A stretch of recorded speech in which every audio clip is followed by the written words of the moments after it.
Siyanibingelela nonke balaleli nani babukeli wonke amagumbamane omhlaba. Izwi lenkosi uJesu Kristu leli olalele njengamanje. Siyanxusa njengokuba kunxusa uNkulunkulu emazulwini ukuba niphathe amaBhayibheli enu nilalele ivangeli lombuso wezulu lapho sishumayela khona sifundisa siphinde sihlolisise imibhalo engcwele ngokwentando kaNkulunkulu.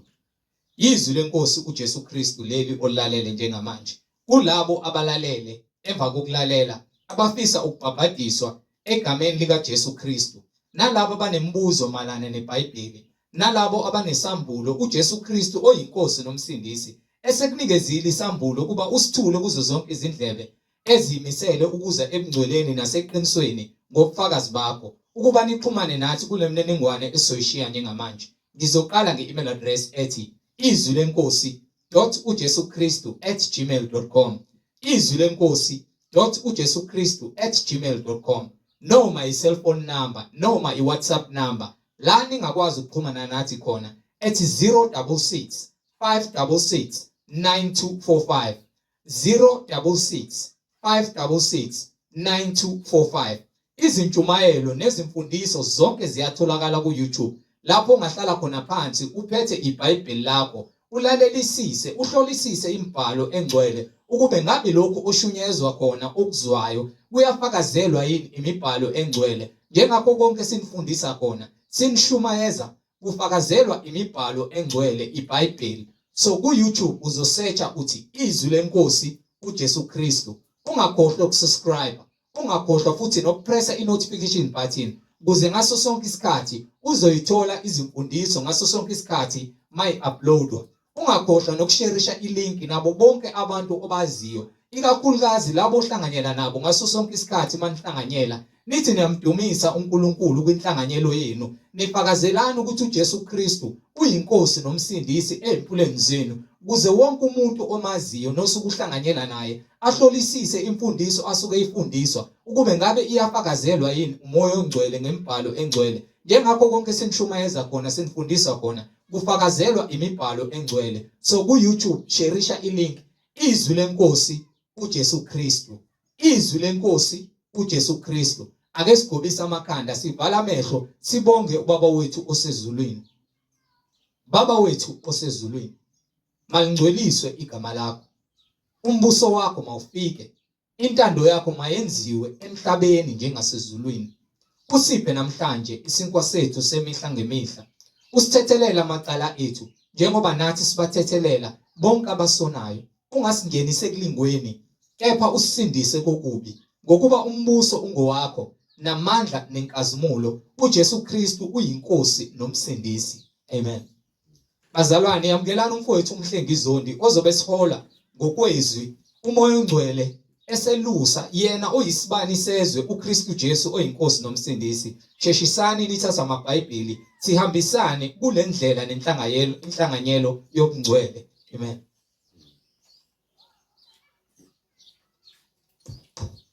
Ngibingelela bazalwane egameni lenkosi uJesu Kristu umnini amandla onke, inkosi yokuphila. Lokho esithule bona ubufakazi ngayo imibhalo ukuthi yinye inkosi, yinye inkolo, munye umbhaphathiso egameni lika Jesu Kristu noma egameni lenkosi uJesu. Siyambonga uNkulunkulu ngabaprofethi nabapostoli bakhe abanika izwi nobufakazi, benze njengoba uNkulunkulu ebayalile, azange baphendukele ngakwesokhohlo noma ngakwesokunene. Bakwenza konke okufunwa uNkulunkulu, bahamba ngokuthembeka, bagcwalisa konke ukulunga kwaNkulunkulu kukho konke abayale ngakho. Ngakho-ke sisamile kwisisekelo sokushumayela izwi lobungcwele, izwi lokuphenduka kulabo ababiziweyo ngalo icebo likaNkulunkulu nomusa neqiniso.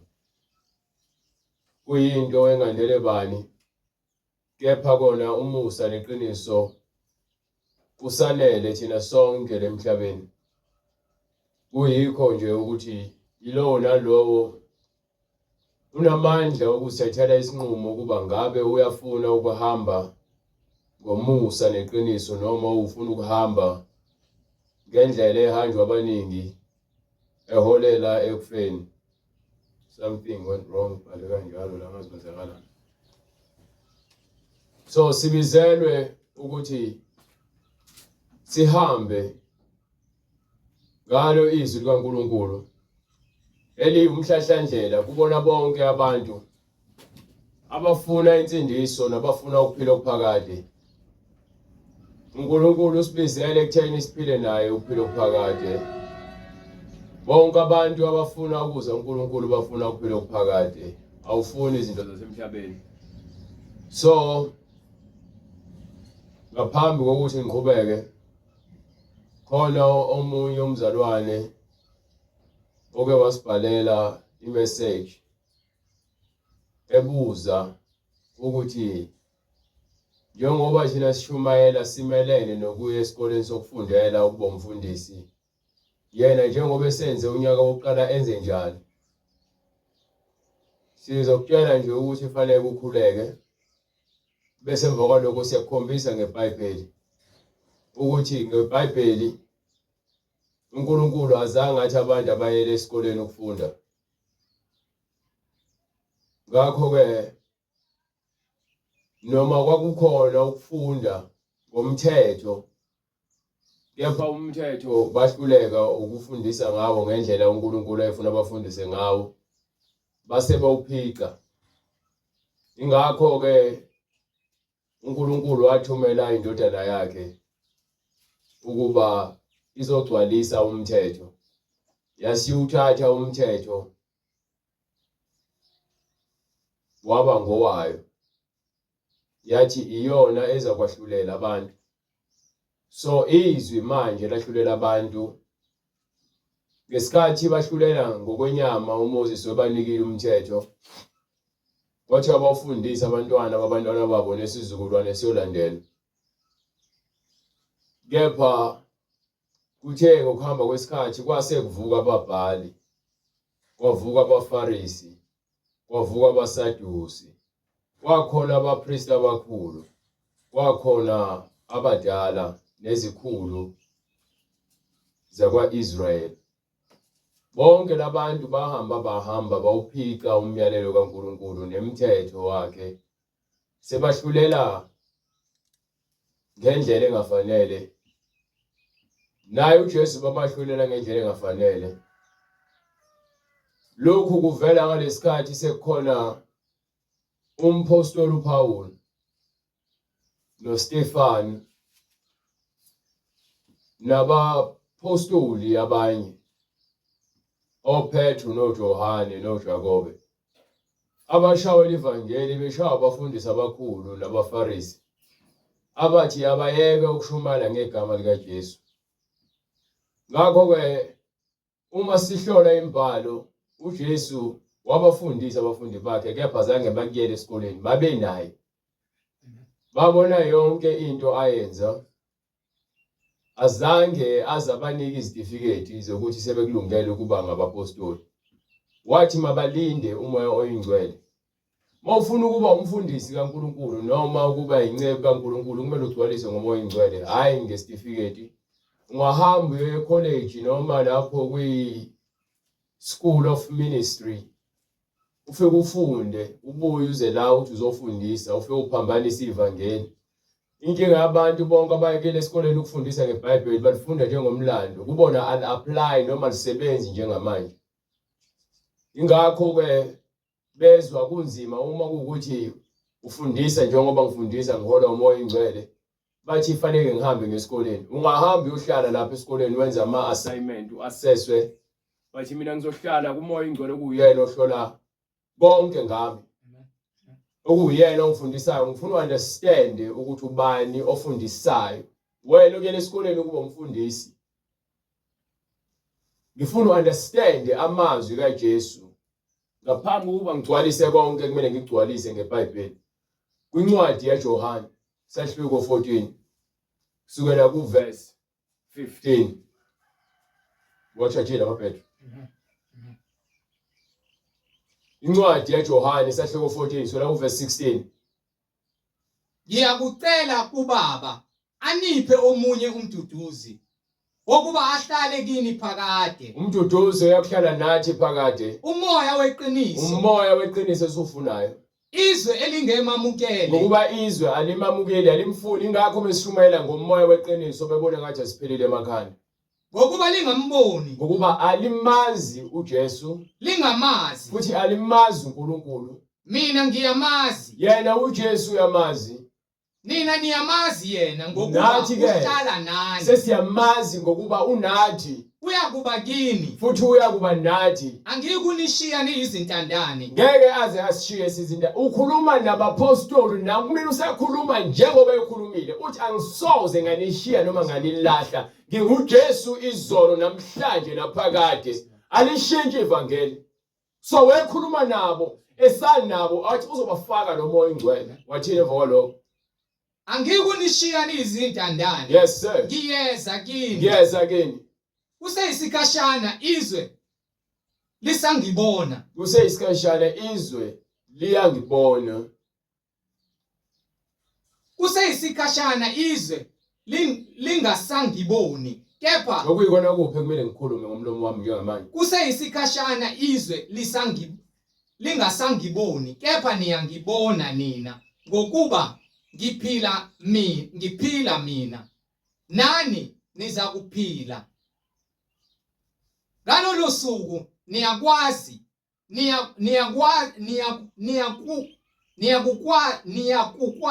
Oje bright ngifuna.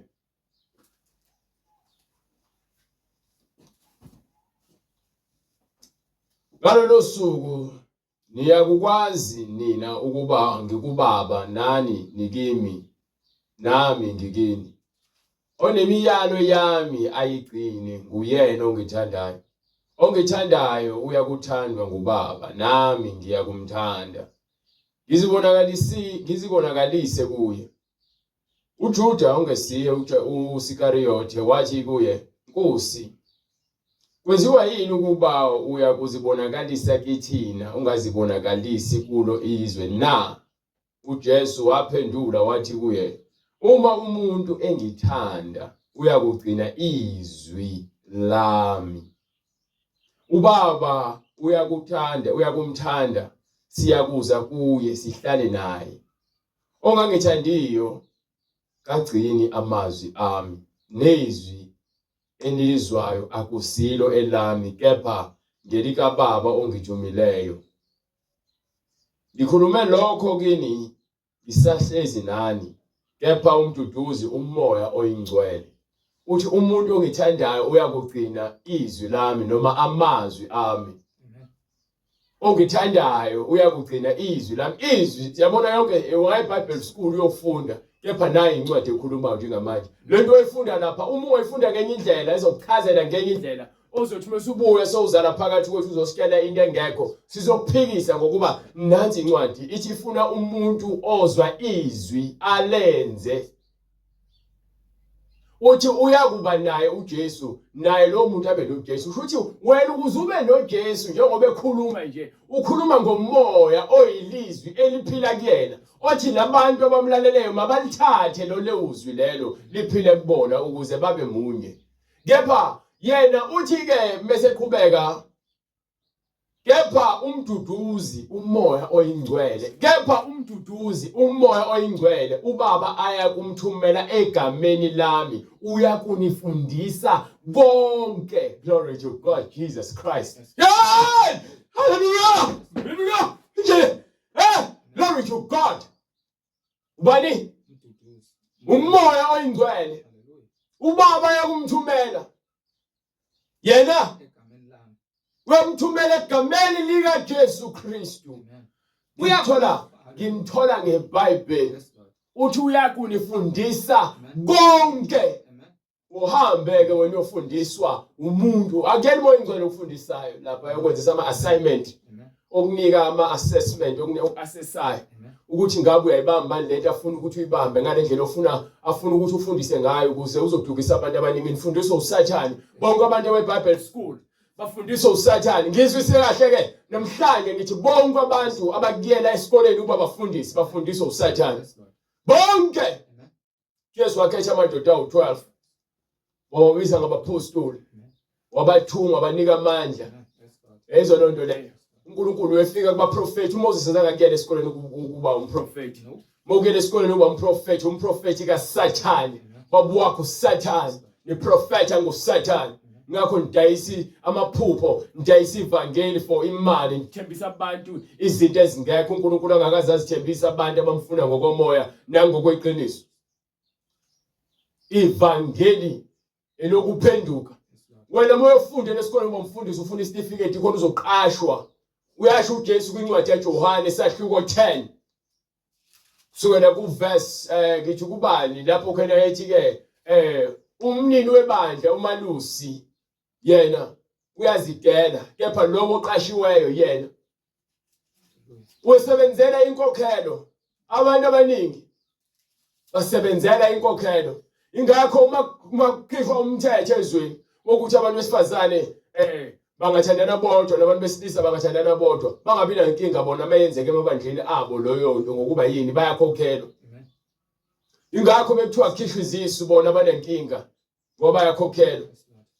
Ingakho abantu besifazane begqoka amabhlukwe ebandleni ngoba bona abanenkinga bayakhokhelwa. Bazokuchazela ukuthi hayi uNkulunkulu ekhuluma nebandla lake Israyeli ngalesikhathi ehlane nalelo usuke ehlanye lo muntu.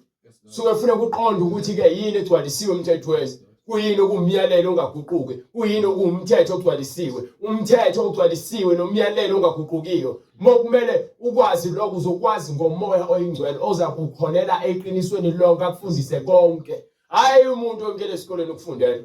Mina ngiyisango. Yena uthi uJesu uyisango. Uma umuntu engena ngami, uma siza ngaye uJesu othi mina ngiyindlela neqiniso lokuphila, uyakusindiswa. siyasindiswa ngoJesu Kristu. Angene aphume afumane idlelo. So thina siyongena siphume sobe sithola ukuphila okuphakade kuJesu. Amadlelo okuphila okuphakade uJesu.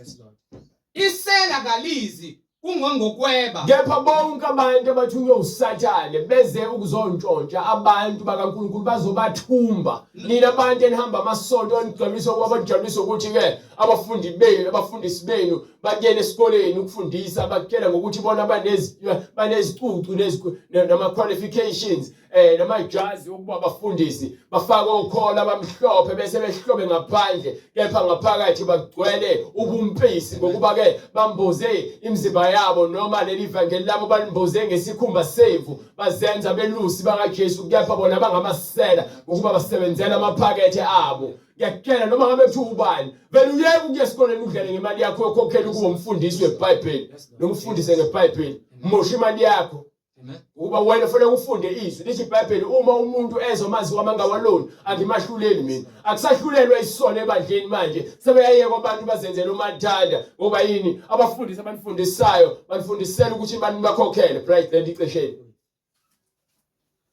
Niyabakhokhela basebenza la kunina abanandaba nemphefumulo yenu as long behamba ngezimoto ezibizayo as long bephila impilo eyigugu. Awuqondise lento yakho angazi kwenzakalani. As long besebenzela izisu zabo baphelele lapho ngaphandle kwalokho abanandaba nemphefumulo yenu. Khona nigcwele ababandleni benza zonke izigigaba lezinemkhuba nezimangaliso abazenzayo ngamanga. Ngiyakholwa yibona ngoba naku bethi beze ngegama likaJesu bathi bakhuluma noJesu noma bathi babaprofeti bangabapostoli. Nijabuliswa amagama ngaphezulu kwezwi. Mina ngijabuliswa umnini wegama ezwini. Angijabuliswa mina igama lemfundiso ozibiza ngegama aliqanjiwe aziqambe yena ngoba ngifuna ungena emaphaketheni eni. igama elinikwe uJesu ukuthi abantu abazokwenza lemisebenzi babizwe kanjalo bese kuzoqhamuka ke uSkolteni inje engakwazi ukukhonkotha kuzoqhamuka nje umfundisi ozithandela utshwala nokudakwayo nobufebe nomanga nokubathini ukulutha abantu sebenzela ukuthi alutha abantu. Ungangizonda mina uthi mina nginomona ngoba naku mina washa kwacima kwavutha angenandaba noma ngacisha kuvuthe. Ngizokwe ngivutha ngibe isibani laba abafuna ukuphila okuphakade. Nina nifundisela abantu iBhayibheli ukuthi nje bahlali lithi lishumela ngothando. Ayishumayela ngothando. Uthando lwani ngetshela abantu iziphambeko zabo. Uthando lwani ningafuni ukuthi ke nahlulele isono. Yini oyifundelayo kanti ukuthi ukwazi ukufundela ukuthi asibheke ngokweBhayibheli ngoba usethe uNkulunkulu ke umoya ingcwele uyakumthumela uthi ke hambani ohlala eJerusalema nilinde azange athi hambani ofunde eJerusalema uthi hambani ohlala eJerusalema nilinde isiphiwo sikamoya ingcwele ubaba yakumthumela nika incwadi yaLuka bese sihamba siya kwincwadi yezethu incwadi yaLuka sahluko incwadi yaLuka sahluko 24 verse 52 or 51. Fanele abantu bagcwalise umoya ingcwele. Mawagcwalisiwe ngomoya ingcwele uzokhuluma kwakho. Uzokhuluma kwasesikoleni. You understand? Ngeke uzokhuluma izwi elipheleleyo. Uzokhuluma izinkanuko zakho nokubona kwakho. Kubona kwakho akusebenzi la. Kubona kwakho akunamsebenzi la. Understand lokho. Utheni umbhalo? Incwadi uLuka isahluko 24 verse 50 verse 45. Yes. Khona wayesevula ingqondo yabo. Wayesevula ingqondo yabo. Ukuze baqonde imibhalo. Ukuze baqonde imibhalo. Wathi kubo. Wayesethele kulotshiwe kanje. Ubhalwe phansi ukuthi kanje. Ukuthi uza kuhlupheka uKristu. Yini lo hambe efuna lapha esikoleni sokufundela ube umfundisi mohlula ukufunda iBhayibheli. La ekuthiwa kulotshwa yonke into, kuthiwa yonke imibhalo ifakaza ngoJesu. Akusho ukuthi asabusokufundela esikoleni babafundisi. Into leyo efike noSathane ngoba neke efuna ukuguqula uqonda kwenu anifake imfundiso yokuba bafundisi ngendlela efunwa uyena bese athatha imali yenu emva kwaloko nibanjwe inkunzi. Amen. Bonke abantu abakuyela esikoleni ngoba bafundisi badlale ngesikhathi sabo angeke kukhohlise mina. Bekufanele vele ukuthi kwenzeke lokho ukuze kugcwaliseke izwi laNkulunkulu. Kufanele kubonakala bakhe nengebona bakhe abapostoli bakhuluma lezo ngilikhulumayo. Angena umpostoli yinceku nje. Lapho abapostoli abaprofeti bakhuluma the same lizwi. Yes Lord. Glory to God. Hallelujah. Lapho umduduzi umoya ongcwele. Lapho umduduzi umoya ingcwele. Ubaba aykumthumela egameni lakhe. Uza kumthumela uNkulunkulu othumela umoya ingcwele. Wena uthi ngembani esikoleni sabafundisi. Uyakunifundisa konke. Anikhumbuze konke enginitshele khona. Umoya ingcwele uza kusifundisa konke. Uza asikhumbuze konke asipholele kukho konke esikufundiswa uJesu. Yabo ngokushumayela nje uJesu. Uyazikhulumela. Izwi lakhe ngilikhulumayo. Uma ukuthi unoqonda izwi likaJesu liyafitha kule mpilo esiphilayo. Uma kuukuthi unayo uyakwazi ukutshela ukuthi la ingokuba ngakhuluma lapha ya hambe ubatshela ukuthi ngithini ngalento laba yenzayo. Ngithini ngifuna ubheke manje ukuthi uthini ngalento leyo kuyela esikoleni kuba bafundisi wakuthumela yini abantu esikoleni. Khona wayesevula ingqondo yabo ukuze baqonde imibhalo. Wathi kubo kulotshiwe kanje ukuthi uza kuhlupheka uKristu avuke kwabafileyo ngosuku lwesithathu bese kuyashunyayelwa egameni lakhe ukuphenduka ukuthi abantu benze njani ukuphenduka sifanele ukuthi besizwe lethu bese siyathuthumela siphenduke kube ngokuthethelelwa kwezono kwesono sakho neyisho abantu baba bathethelela izono zabo ngoba siphila ngaphansi komusa right angazi kwenzakalani la hayi lento le elifundiswa abenikhohlisa badlala ngani kudlaliwe ngani yazi kudlaliwe ngani banimoshile ngezinto ezingekho yonke lento elilandela kulamabandla abafundisi abakele esikoleni beloku benitshela ngokholwa nangeyitifiketi nangamajazi wena osathi ke abasathi wena abafuna ukufundisa badlala ngesikhathi sakho bamosha isikhathi sakho sikisthi ngosuku ufundela ube umfundisi umoya ingcwele wenza abafundisi umoya weqiniso wenza abafundisi ungaziqamba wena uzibize ngomfundisi kepha uma ungenayo uJesu Uzoba umfundisi kaSathane, uzofundisa imfundiso kaSathane.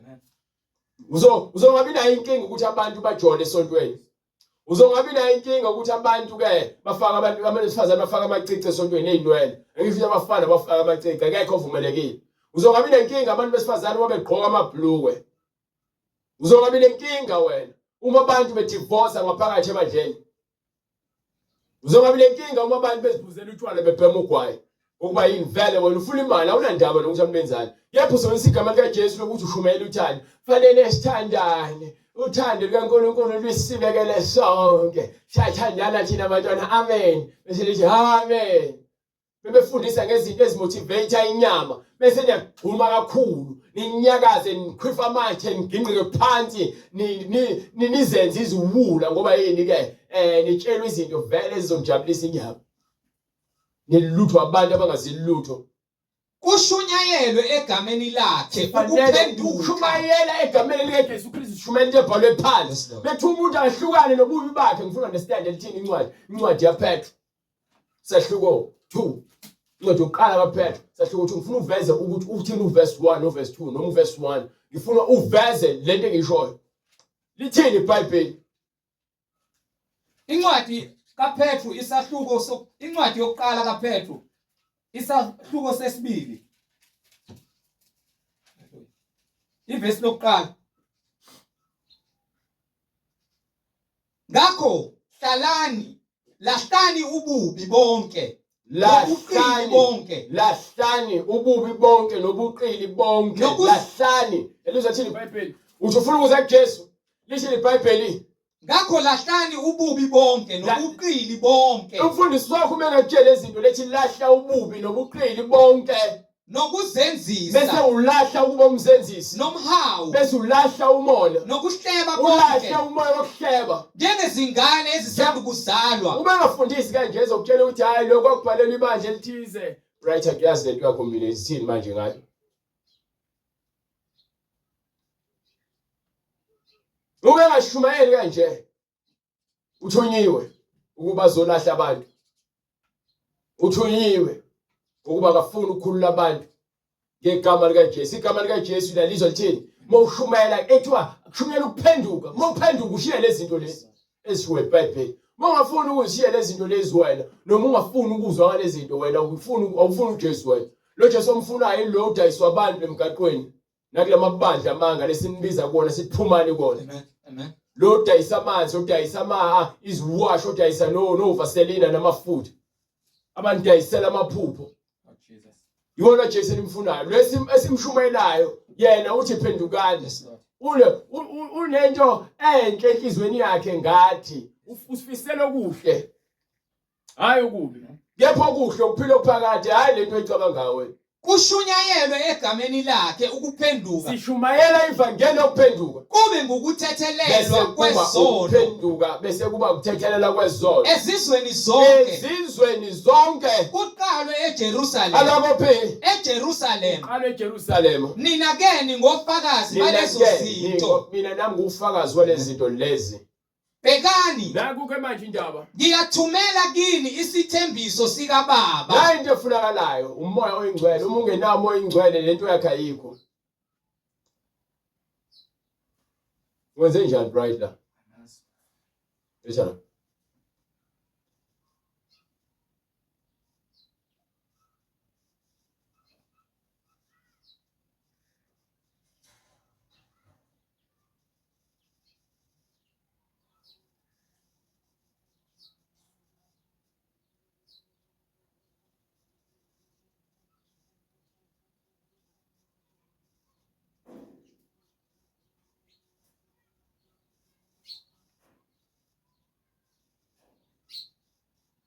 Nina ke ningofakazi balezinto.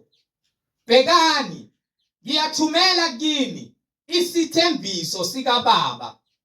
Kepha hlalani emzini.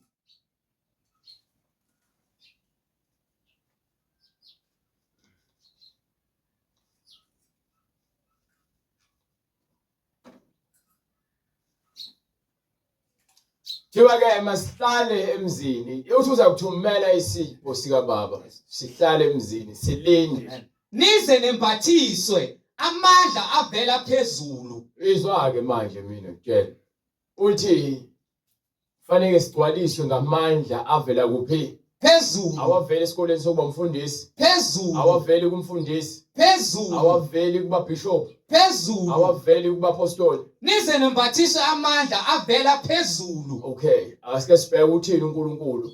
Angeke ngiqale ngifakazise ngompostoli Paul ozokutshela ukuthi naye wayefunda.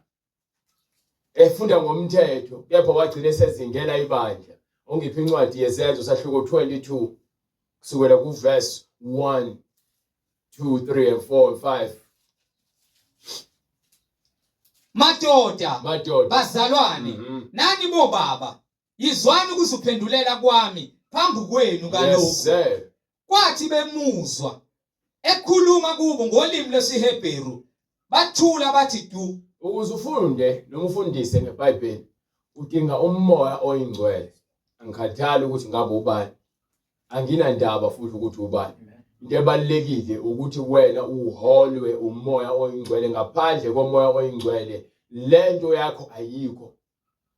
Udinga umoya oyingcwele. Abantu abaningi ubona bengakwazi ukufundisa ngezwi likaNkulunkulu ukuba abaholwa umoya oyingcwele. Bayazihola bona noma baholwa izitifiketi abazilande ema-university nasezikoleni zokuba bafundisi. Abaholwa umoya oyingcwele, abaholwa iqiniso. You understand? Nini? Mina ngiyindoda engumJuda. Uthi yena-ke umpostoli Paul uyindoda ewumJuda. Ezalwa eThasu Yes. laseKilikiya. Uzalwa eThasu laseKilikiya. Kodwa ngakhulela kulo muzi. Wakhulela khona eJerusalema naye. Ngafundiswa ngasezinyaweni. Wafundiswa ngifuna uzwisise lokho ukuthi wafundiswa Ngasezinyaweni zikaGamelili. So uma efundiswa ufundiswa ngani? Ngesineke ngomthetho Wafundiswa ngomthetho wababa. owawunikwa obaba. Ngashisekela uNkulunkulu. Ngase ngishisekela izindlela zikaNkulunkulu. Njengokuba nonke ninjalo namuhla. Njengoba bonke abantu namhlanje benentshisekelo yokuthi bafundise ngezinto zikaNkulunkulu, kepha kungekona ukuqonda. Kuyintshisekelo ithi iBhayibheli ke lapha kwincwadi hlala phansi. Lapha kwincwadi yamaroma sahluko 10 verse 1 and 2. Ngifuna uunderstand ukuthi ube nentshisekelo na njengoba nabo benentshisekelo yokufundisa ngalezi zinto lezi ezazinikwe obaba. Kepha manje nawe usezifunda ngaphansi komunye ofundisa ngomthetho. Asike sibheke ukuthi umphumela yini. Asiqale size ukuthi abanjani abantu befuna ukukhuluma ngezinto zikaNkulunkulu kepha bengenakho ukuqonda. Ngokuba ngiyabafakazela ukuthi bashisekela uNkulunkulu. Balentshisekelo kaNkulunkulu. Kodwa kungengokuqonda. Kepha indaba ithini? Ngiyabafakazela ukuthi bashisekela uNkulunkulu. Kodwa kungengokuqonda. Kepha akukho ukuqonda kulokho abakufunayo ngoNkulunkulu. Bafuna ukufundisa ngoNkulunkulu kepha uqonda akukho. Bezenza njani? Ngokuba bengakwazi ukulunga Ngokuba kukaNkulunkulu. abaqondi imfihlakalo namandla kaNkulunkulu. Befuna ukumisa okwabo. Bafuna ukuzimisela okwabo. Eyibona ngishoyo. Isizathu sokuthi esikoleni yofundisa ngokuba umfundisi ngokuba lapha yana bazenzele lekamkhandlu wabo. Naleyo ndawo yokuthi bafundisa abantu okuzimiselwe yibona abafundisi njengomoya oyingcwele efuna ukuthi wena wenze wazi izwi lakhe. Lezwi leli leBhayibheli lokuphila kulona into yokuthi leyo uhambe uyifunde njengomlando bese ubuyixoxa njengomlando. Into kumele uyifake ekuphileni emadlebeni abantu bezwe izwi kaNkulunkulu balenze.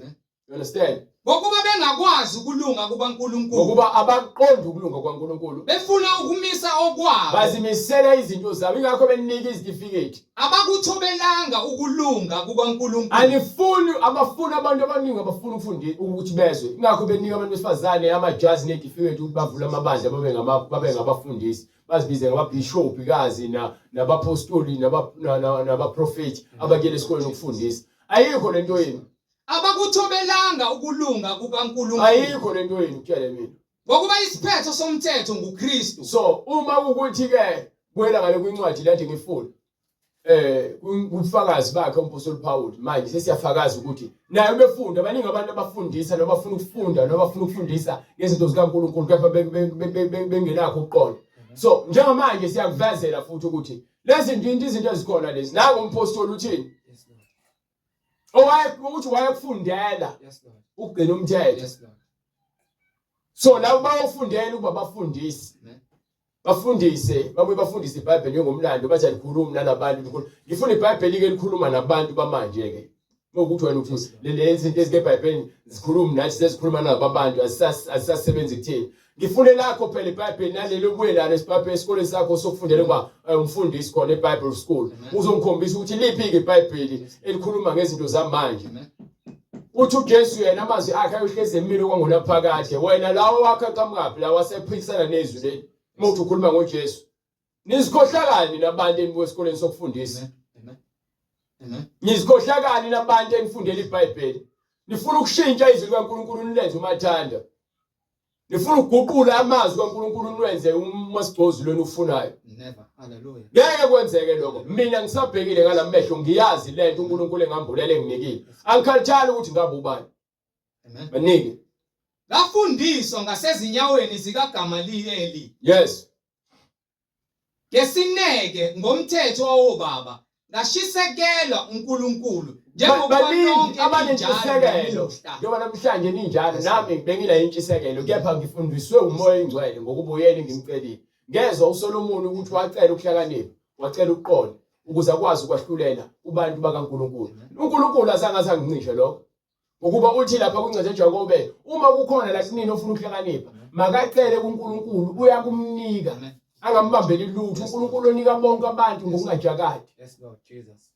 Bagcwaliswa ngobungcwele. uNkulunkulu uyakwazi ukukunika ukuhlakanipha akunika ukuqonda akunike yini ulwazi agcwalise ngomoya oyingcwele ukuze ukwazi uma umuntu uvela onalo iqiniso. Uma umuntu ongenalo iqiniso ingakho umthatha iBhayibheli ufuna ukuliphica ngoba vele unembeza wakho uphicekile. Umgogodla wakho ufile awukwazi ukumuqonda uhamba ubambelela ngamanga. uNkulunkulu ke sima ngaye yena yedwa ukwazi ukuba uthi ubophe izinkalo zethu ngebhande leqiniso. So angikwazi ukuthi ngizovele ngiwe nje ngwiswa amanga. Amanga akho ngizokushaya nawo mina ngeBhayibheli. Ngikwambula ukuthi awushumayela uJesu lo esimkhonzayo. Ngifuna understand ukuthi uyaje kumele asayijwe uNkulunkulu. You understand? Hallelujah. Nayisingena leyo ndlela. So nangu umuntu wayela esikoleni njengoba bonke abantu abasekela esikoleni ukufunda namhlanje bafundisa ngeBhayibheli. Basazingena uJesu ngoba bazofundisa into engekho eBhayibhelini. Bayefana nompostoli Paulo esawumfundi. Ahlulela ngendlela engafanele. Nina ke ngizothi hayi alifundisi kanjani alifundiswa kanjani iBhayibheli nina nihash niyalwa nje. iBhayibheli lifuna umuntu onothando lalela. Izwi kaNkulunkulu limila lishintshe. Ngikhuluma into ebhalwe phansi. Uma unenkinga into ebhalwe phansi wena shaya isishwapha sakho uhambe uyohlala lapha esikoleni sakho sokuba umfundisi. Uvula ibandla lamanga likaSathane. Bazokulandela abafuna amanga noSathane. Kepha sobe simile ngapha ithi iBhayibheli ke imbazi bekiwe eziphandeni. Zonke izithelo ezingatheli imithi, ezingatheli izithelo ezifaneleyo zokushawa phansi. Hallelujah. Ngayizingela leyo ndlela kwaze kwaba sekufeni. So siliphethe lezwi lelo. Uthi ke izwi lakhe alilona nomlilo ohangulayo. Alilona inisando. Ubuza uNkulunkulu ukuthi izwi lakhe alifani inesando esishaya amagabade namatshe aqinisele siwashaya siwaphahlaza abemvithi. Uma kukuthi ke izwi kaNkulunkulu alisayona inkemba kusho ukuthi asisashumayela uJesu. Sesishumayela uShuwela manje. Sishumayela uSathane. uSathane namanga akhe amnandi. Aholela abantu abaningi ekufeni. So ngingamlandela uSathane. So kutshela iqiniso nje ubani njalo kuphela. Yini sikhathalela umphefumulo wakhe asikhathalele thina ukuthi wena nemalini noma wena ufuna ukwenzani. Ebandleni kaJesu akubona kaze kamathanda. Uthi ufuna ukuzimisela ibandla lakhe elingenasihla nambimbi. Elingcwele, elingasolekiyo. Uma esebuya ufuna ligezwe ngesigezo samanzi ngezwi. Libe ibandla lenkazimulo. So bengelona lebenkazimulo akulona likaJesu. Lonke into engizikhuluma zibhalwe phansi eBhayibhelini ngiyakutshela ukuthi uJesu ufunani. Umoya ingcwele ofundisayo. Ufundisa kangcono. Ngingakuvula uqonda mhlambe ngikwenza uqonda ukuthi wena ukwazi ukufunda iBhayibheli uma ulifunda. Umoya ingcwele bese yakugcwalisa yena. Hayi ukuthi umoya ingcwele unikwe yini. Mina ngiyakusiza ukuthi uqonde njengoba noJesu kuthiwa wabavula ukuqonda. Nami unginikile amandla ukuthi ngikwazi ukuvula abantu ukuqonda.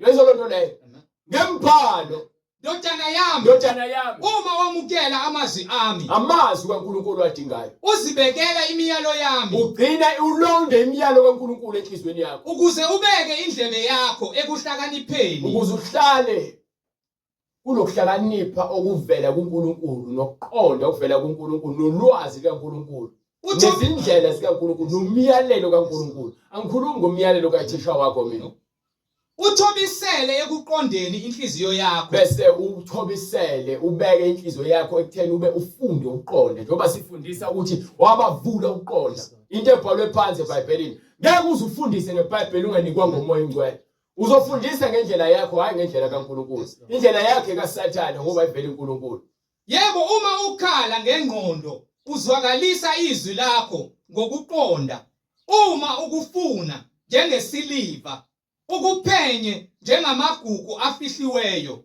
khona uyakuqonda ukumesaba uJehova ufumane ukumazi uNkulunkulu uthi uNkulunkulu kwincwadi yesambulo ekhuluma ngengilosi ekhuluma kuJohane incwadi yesambulo sahluko 10 sukela kuverse 9 and 10 and 11 uNkulunkulu ngifuna uzwe ukuthi uthini naku Ezekiel futhi nawe uyakhuluma kwincwadi yaEzekiel unginike incwadi yakhe isambulo sahluko 10 verse 9 ngaya kuyo ingilosi ngase ngithi kuyo mayinginike incwadi encane yayisithi kimi awuqale kuverse 8 izwi engalizwa livela ezulwini livela kuphi ezulwini sikhuluma ngezwi elivela kuphi ezulwini lithini lase liphinda likhuluma nami lithi hamba uye uthabathe incwadi evulekileyo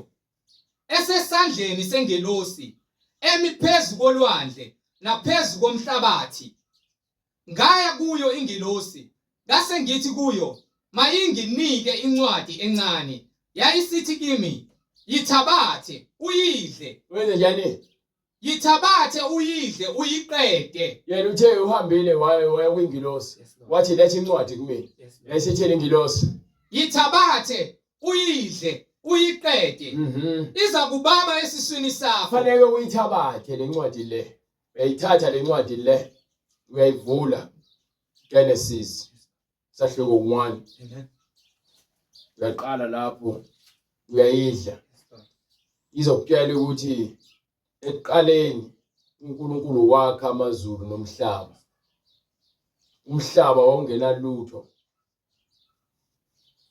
kubumnyama phezu komhlaba nodwa umoya woNkulunkulu iwona ovunguza phezu kwamanzi isho njalo mayiqala mawukuthi ufuna ukwazi ukuthi mawuqala lana usu understand ukuthi konke kwavela kanjani usuqalile uyadla uzuphume kwincwadi yesambulo kusahluko 22 verse 18 utheni verse 20 ithi lo ufakazayo lezinto uthi ngiyeza masinyane amen na kanjalo woza Nkosi uJesu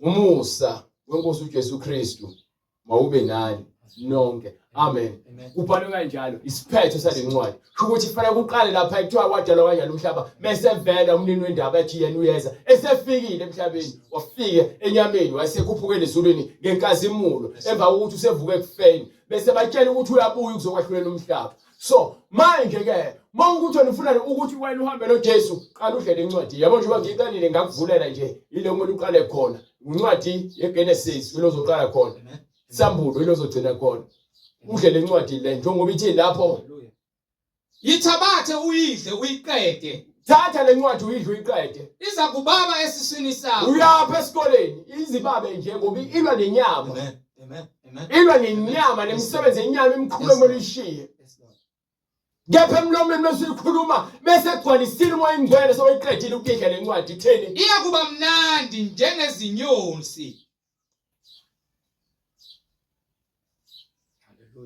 emlomeni wakhe izaba mnandi uzokhuluma amazwi okuphila uzokhuluma amazwi okuhlakana uzokhuluma amazwi okuqonda uzokwahlulela ngokuhlakanipha ukuba sowudle ukuphila. Hallelujah. Wafika kwababa enyameni kwakhipha yonke into embi noshukela waphuma. Kepha bese ukhuluma wena udla into ebabayo yase kuphuma ini emlomeni kwaphuma usweet. Amen. Phuma uthu, phuma izinyosi. Amazwi akha yakha ukuba unoNkulunkulu ophila kwena. Hallelujah. Indaba yokuyela esikoleni uba umfundisi ayisebenzi ndawo ekungceleni. Uma kukuthi uyile wabuya emva kwalokho wadla lencwadi ngokuqonda uyabona ukuthi umosha isikhathi sakho. Uyohlala lapha Yes, Lord. ufundisa into engekho. Ukuthi awukakazi uye hlala kule ncwadi idlu iqede uNkulunkulu uzokhuluma nawe. Amen. uNkulunkulu kumele akhulume nawe. Hayi umfundisi wase university noma esikoleni sabafundisi. No. Anginandaba nabo futhi angibahloniphi ngokumsebenzi wabo. Ngibahlonipha njengabantu nje kepha umsebenzi wabo anginandaba nawo. Awuyilutho phambi kwaNkulunkulu ngokuba baphendula baphice ivangeli neqiniso likaNkulunkulu. Amen. Abantu bayabhubha ngenxa yokuswela ulwazi. Banika ulwazi ngendlela ekhohlakele. Amen. Buyela ngale kule ncwadi le.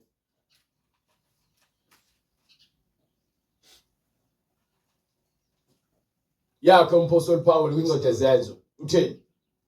Ngayizingela leyo ndlela kwaze kwaba sekufeni. Yes. Ngibopha. Ngibopha. Ngikhaphela Ngikhaphela. ematilongweni abesilisa nabesifazane. So yabona ke manje akusekwenzeki njengokuba njoba wayenza. Bathi lento ngithi mina ke nina nizigqila zamanga ngoba nilandela abafundisi abanigabisela ngegifiketi basanimuphile nina kamoya nimoshwe kamoya. Animoshiwe njengompostoli Paul noma animoshiwe njengabantu ababeboshwa umpostoli Paul.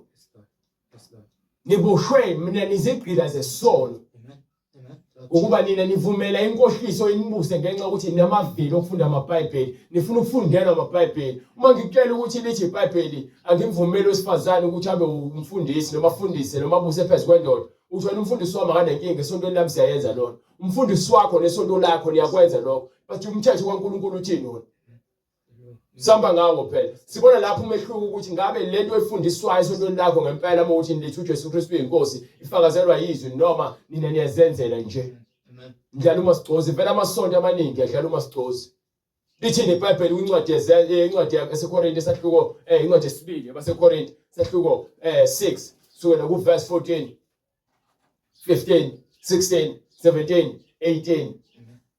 Maningaboshelwa ejokeni linye nabangakholwayo. Manje siyanimiza ngezwi kaNkulunkulu. Sithi bonke abantu abafuna ivangeli. Noma umbona ngimlala nje. Ngokuba uNkulunkulu ungiphela uqonda kwakho wakuvula uqonda kwami. Ukuze ngikwazi ukuthi ngahlulele ngendlela efanele. Wanginika ukuhlakanipha kwakhe. Ngifuna kuyena kuphela. So uma ethi yena ngeBhayibheli lakhe maningaboshelwe ejokeni linye nabangakholwayo ungitshela ukuthi ke mangikwazi ukubona ngihlukanise ngokuhlakanipha kwakhe ukuthi obani abahamba ngezwi lakhe obani abangahambi nezwi lakhe ukuze ngezuloke ngididiswa ile verse elithi ke ningayeli ukuhlanganyela bese ngihambe ngohlanganyela nabantu abangakholwa ezwini kaNkulunkulu ngenxa yokuthi ngibanjwe iverse elilodwa ngenxa ukuthi anginakho ukuqonda angikwazi ukuthi eBhayibhelini khona indawo ethi ke masingaboshelwe ejokeni nabangakholwayo ngibanjwe iverse elilodwa ukuthi ngikhululwe esonweni.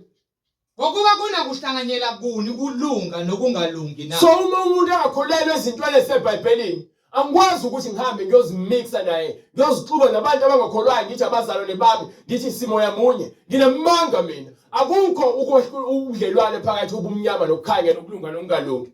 Kunabudlelwana kuni ukukhanya nobumnyama na. So uma ngihamba ngalezwi ngihamba ekukhanyeni lithi incwadi ke izwi lakho ngizakulenza isibani ngaphansi kwezinyawo zami. So ukuhamba kwami empilweni uJesu Kristu uyisibani ngaphansi uyena ongigadayo izinyathelo zami ngoba yini ngikholwa izwi lakhe. Why kumele ngikholwe umuntu okhuluma ngomlomo ongafakazelwa eBhayibheli? Why kulula kunina abantu abathi ngiyakholwa noma nibiza ngabazalwane nabangcwele ukuthi nivele nikholwe izinto ezingafakazelwa eBhayibheli? Kwenziwa yini ukuthi ni-defend nizama ukulwela abafundisi benu? Ningafuni ukuthi nivunwe iBhayibheli. Why uthi uyikholwa ungavunwa iBhayibheli nesenzo sakho? Why uthi usesontweni kepha benza izinto eziphambene nezwi eBhayibhelini? Kuyoze kube nini nimanqika nizenza abantu abangaboni nibone ngoba naku ngisaba ukuthi ke abantu bazothini ukholelwa umuntu noma ukholelwa kezulwini awukuzibuze lo mbuzo bese uyaziphendula ukuba abaningi bethu bakholela ukuthi ke bajabulisa abafundisi babo nozakwabo emabandleni. Ngeke kuze kukusize ngalutho lokho umosha isikhathi sakho.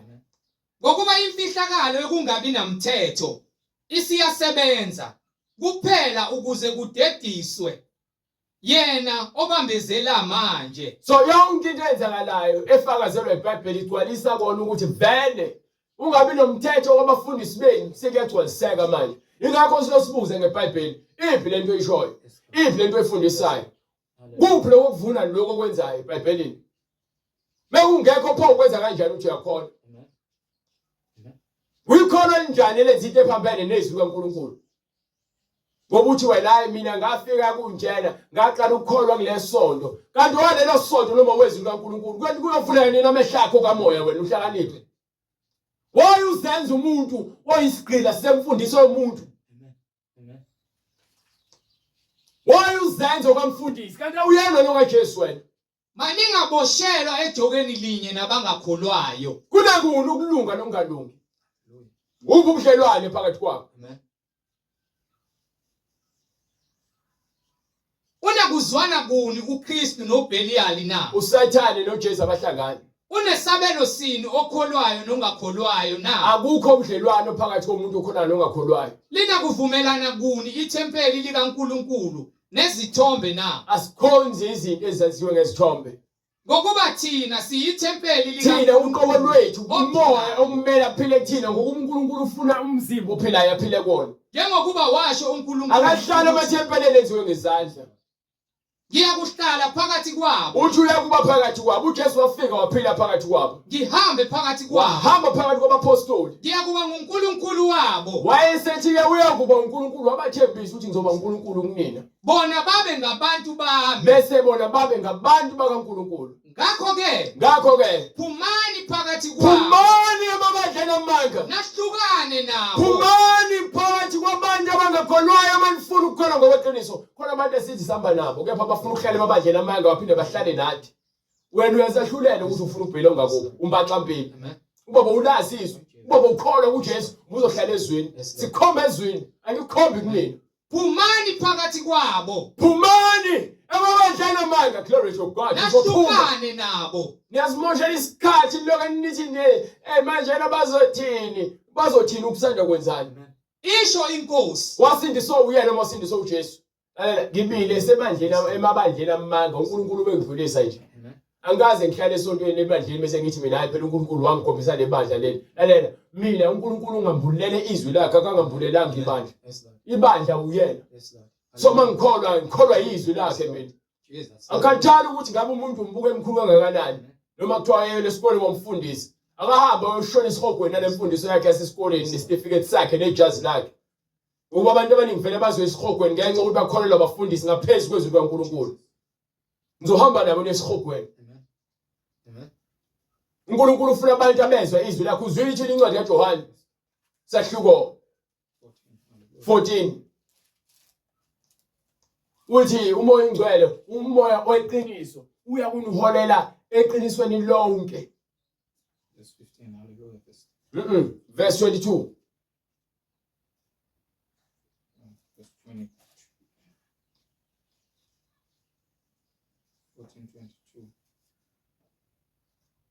Incwadi uJohane isahluko 14 verse 23. uJesu waphendula wathi kuye, uma umuntu engithanda uyakugcina izwi lami. UBaba uyakumthanda, siyakuza kuye sihlale naye. Ongangithandiyo kagcini amazwi ami. Indaba inezwi wemzalwane sishumayela izwi likalizwi ongulizwi owayekhona oqaleni okhona nowayekhona oyohleze khona ozayo uyikho konke akanasiqala akanasiphetho. Umuntu ozwa izwi lakhe aligcina uyena othanda uJesu. Izwi liseBhayibhelini, izwi alikho kumfundisi wakho. Sithi mesifundisa sithi woza neBhayibheli, livule iBhayibheli lakho. Why uyinkinga uvula iBhayibheli umuntu usindisiwe noma uyakholwa? Thini? UBaba uyakumthanda, siyakuza kuye sihlale naye. Ongangithandiyo Lokho ngamthanda uJesu kagcini amazwi akaligcini izwi likaJesu. Nezwi enilizwayo akusilo elami kepha ngelika Baba So ngithi mina ngimi ezinyathelweni zika Jesu lezwe nilizwayo akusilona lami elika Baba ongithumelayo elikalizwi izwe lakhe ulizwe ngikhulume lokhu kini ngisahlezi nani ngikhuluma lokhu nami ngisahlezi nani manje kepha umduduzi umoya ongcwele manguke manje umoya ongcwele usethunyeliwe nami manje ngiyafakaza ngaye uBaba ayakumthumela egameni lami uthumele egameni lika Jesu Kristu sihamba phezulu kwamazwi kaJesu konke esikwenzayo uyakunifundisa konke uyena ongifundisile angiyanga esikoleni uba ngifundisi anikhumbuze konke uyena ongambulela konke ngikhuluma njengoba ngimile lana eyonto leyo njengoba ngikhulumile noma ungeza nayiphi incwadi oyiyele esikoleni kuyefundisa nezincwadi ezinye ezingekho eBhayibhelini uthi uJesu ke lapha kwincwadi kaLuka sahloko 21:15 meveza lapho khona ethi ke ngiyakunika umlomo lokuhlakanipha ufuna uyifunda uthola ushayisha uma uzayithola ithini ngokuba mina ngiyakunika umlomo nokuhlakanipha abangemelani ukuze bonke abantu abeza namaqhinga nomoya wenkohliso namanga nawonke ubuqili uthi ngeke bakwazi ukumelana nabo bakuphike ngeke baphike ngoba yonke into ifakazelwa eBhayibhelini mawuthi uyaphika phela uphikisa iBhayibheli awuphikisi mina wena kuthi abantu abathi abangenawo umoya ongcwele ethi ngimtshele emehlweni ngimqonde ngqo abantu abangenawo umoya ongcwele balwa nabantu abafundisa ngeqiniso abanomoya ongcwele nabahola umoya ongcwele bayalwa nabo athi ke hayi wena ukuthi uzitshela ukuthi mawuthi mina ngizitshela ukuthi why ungathi iBhayibheli izitshela ukuthi why ukhomba mina ingokuba wena usathela uyakuvala amehlo ukuthi usindiswe inkinga yena nisindiswa ngenxa yokuthi nibuka ngokwenyama uthi uJesu kwincwadi yaJohane ngithi incwadi yaJohane sahloko 5 incwadi yaJohane sahloko 5 bengaphosisi onginikele iBhayibheli lakho amaBhayibheli agcwele labo uxhaxha leli engane lesingisi ufuna ukuthi ubatshele liphambi kwabe iBhayibheli incwadi yaJohane ngithi sahloko 8 bengele sahloko 5 awubheka usahloko 8 iqala sahloko 8 ngizokutshela manje sahloko 8 sahloko 8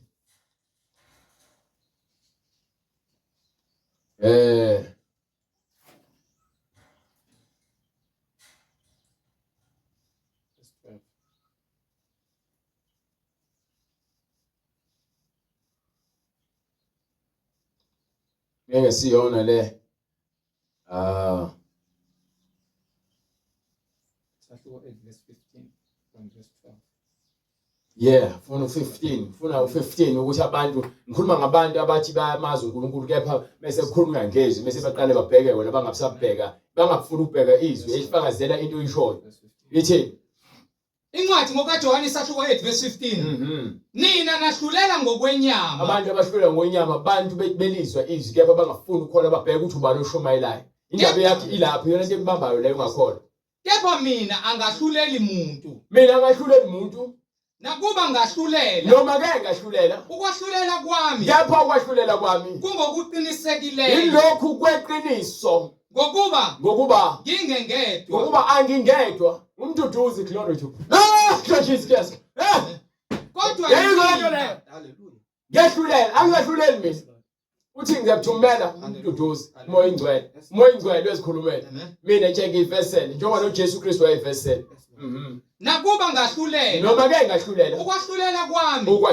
kungokuqinisekileyo lokhu kweqiniso ngokuba ngingengedwa kodwa yimina kepha yimina nongithumileyo nalowo ngithumileyo yebo kulotshiwe emthethweni ukuthi ubufakazi babantu ababili ngobuqinisekileyo so mina ngiyakhuluma ngitshwe ngezwe kepha ngikhomba Samuel ukufakazela lokho engikushona ufakazi banyeni obuqinisekileyo mina ngufakazi unofakazi ofakazayo ngene ngifakazayo ngoba mina ngivumile ukuthi ke le nto iqiniso lezo nto engishoyo banika incwadi ezenzo 2:38 ungahamba uyofunda ube umfundisi ubuye emva kwalokho ube nesitifiketi ufake ijazi ungahamba umuntu wesifazane uhambe uyofaka ijazi ube nesitifiketi ukuthi uzovula ibandla lolo bandla lakho lifile haleluya lifile komuntu wesifazane ngoba umfundisi wamaphambi kwamadoda afundisa abuse phezulu kwamadoda ndodakazi kaSathane leyo uhola uSathane lo.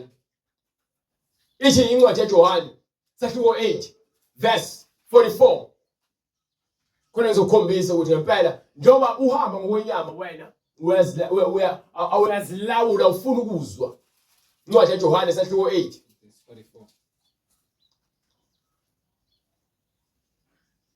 nina ningabakayihlo uSathane. Wonke umuntu angafuni ukuzwa iBhayibheli nomyalelo kaNkulunkulu lithi iBhayibheli nina ningabakayihlo uSathane. Nithanda ukwenza izinkanuko zikayihlo. Lithi izwi libhaliwe phansi limile lifuna wena ulenze wena beseke ugoloze. Nithanda ukwenza izinkanuko zikayihlo. Ngokuba yini iholwa izinkanuko zikababa wenu uSathane. Yena wayengumbulali wabantu kwasekuqaleni. Ubulala umuntu kanjani uSathane? Ufaka umoya omubi ongalaleli uSathane akubulala uqonda kwakho. Akemi eqinisweni. So ungitshela ukuthi wena uyosindisiwe kepha ufuna ukwamukela ivangeli nento ebhalwe phansi eBhayibhelini udlala ngesikhathi sakho. Ngibatshela ukuthi yini uphethe.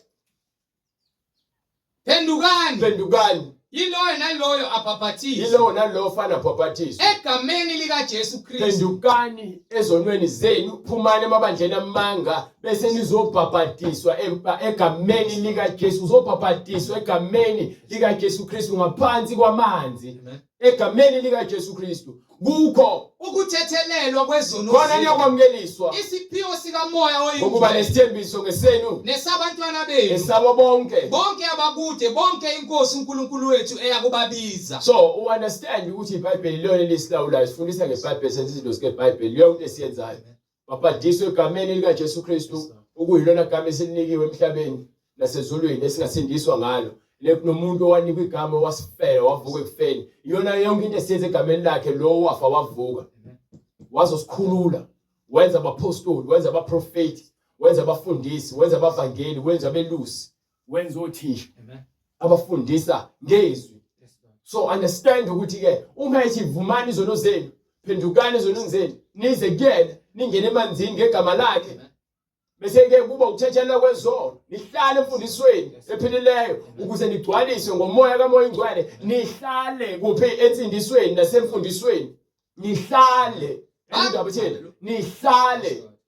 nihlale njengoba ithi incwadi ke hambani eJerusalema nihlale nilinde isiphiwo sikaBaba engiyakusithumela. Baqinisela njalo esifundisweni sabapostoli. So ufanele ukuhlala emfundisweni ukuze ugcwalise uMoya Oyingcwele. Ayikho ugcwalisa uMoya Oyingcwele ngoba ubhaphathisiwe. Abantu abagcwaliswa ngoMoya Oyingcwele ngaphambi kokubhaphathiswa abantu abasuke behleli kwimfundiso sebedinga ukuthi bafakwe emanzini egameni likaJesu Kristu sekukuthi igcwalisiwa konke. Yezona nto leyo. Mawukuthi ke usafika usathindwa ivangeli usafuna ukuphenduka usongana ngaphansi kwamanzi bese uhlala emfundisweni ugcwalise ngoMoya Oyingcwele. It's either uzoqala umoya noma uzoqala amanzi. uNkulunkulu owaziya kumina. Bonke abantu abafuna ukubhaphathiswa egameni likaJesu Kristu baza kusithinta kule mniningwane oyibonayo. uNkulunkulu uzakuyazi indlela ukuba wena ungene emanzini ubhaphathiswe bese ke uhlala ensindisweni nasemfundisweni ephilileyo ubese ugcwaliswe ngoMoya Oyingcwele njengoba uNkulunkulu efuna. Kubona bonke abantu abafuna ukubhaphathiswa baza kusithinta kule mniningwane le eshiyiwe ukuqala inkonzo noma le oyibonayo ku-screen mawulalele noma ubukele. uJesu Kristu inkosi. Sicela uNkulunkulu aqhubeke asivikele. Siphinde sibonane futhi ngalo le umgqibelo uNkulunkulu evumile. Sivuma umkhuleko. Baba egameni lenkosi yethu uJesu Kristu uNkulunkulu onamandla. Siyabonga izwi lakho Nkosi elingamandla kaNkulunkulu. Siyabonga Nkosi izwi lakho Nkosi eliyimsoco esiyidingayo imphefumulo yethu kulomhlabathi Nkosi oyizimpilo zethu. Izwi lakho liyimbewu eyiyona yona. Wena Nkosi uJesu isibani sezwe. Siyacela Nkosi ukukhanya kwakho. Kukhanye Nkosi ngaphakathi kwinembeza yethu kwinhliziyo zethu. Silizwe ilizwi lakho nalapho sifika khona isitha uSathane athi uzothatha izwi elihlwanyelwe ngokulunga nangenkazimulo kaNkulunkulu. Siyayibopha Nkosi leyo mimoya ngegama lenkosi uJesu Kristu ukuba sibe nokuqonda uNkulunkulu onamandla sihlolisise okuhle nokulungile okuthokozisa wena Nkulunkulu. Le ncwadi osiphe yona njengokusho kwakho incwadi yesambulo ukuba iyababa Nkosi emlonyeni kepha esiswini Nkosi imunandi njengoju lezinyosi. Khazimuliswa uNkulunkulu onamandla izwi lakho siyabonga liyafezeka ezimpilweni zethu. Wena wedwa Nkosi uJesu inkosi nomsindisi. Thatha udumo namanje uNkulunkulu wethu egameni lenkosi uJesu Kristu manje naphakade. Amen.